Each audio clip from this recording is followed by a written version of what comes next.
Bonjour, little coffee and collage. Yeah, that's right, I'm not French, I just talk like it.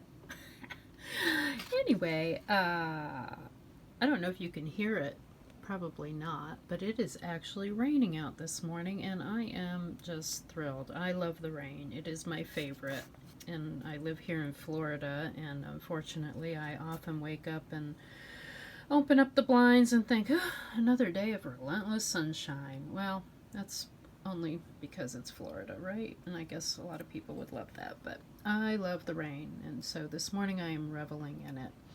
So this morning in the studio, I am getting a little bit closer to figuring out that overhead setup, but until I do, I am one-handed here. So just wanted to show you what I was kind of doing in the studio the other day. I've got a little pile of these old, get that out of the way.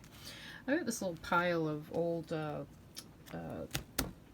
National Geographic history magazines, which they seem to be nicer than the actual National Geographic magazines, and I've held on to these for a really, really long time, not wanting to cut them up because just, oh my gosh, just all of the wonderful, wonderful pictures in it that I can use. Wow, I don't want to use them, they're so precious.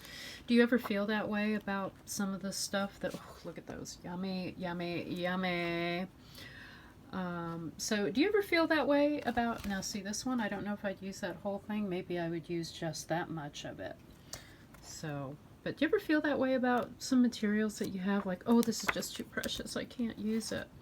So I've decided I have to get over that. And I've never really been one who's been interested in cutting out pictures from magazines as much to make collages, as I just want my art to be my stuff rather than some of somebody else's stuff. But I've also decided that for a while I'm going to play with that.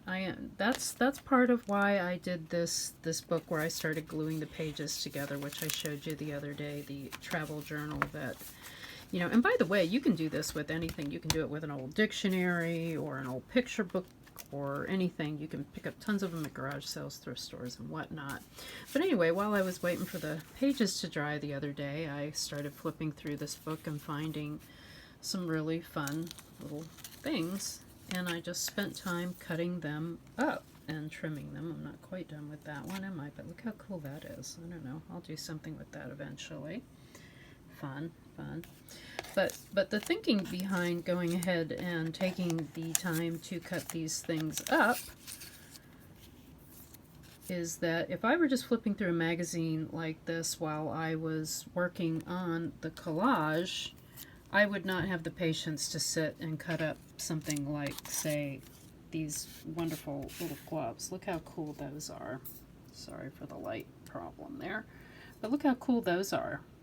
Those are really neat, but I would not have had the patience to sit down and cut those up while I was actually working on a collage. So I thought I would just take a little time when I didn't have a lot of time. Actually, I was kind of about as much of the computer as I could handle yesterday afternoon, and it was about 20 minutes before Jamie, my husband, came home and we were going out to dinner, so I decided to sit down and just do some meditative cutting. Au revoir till next time.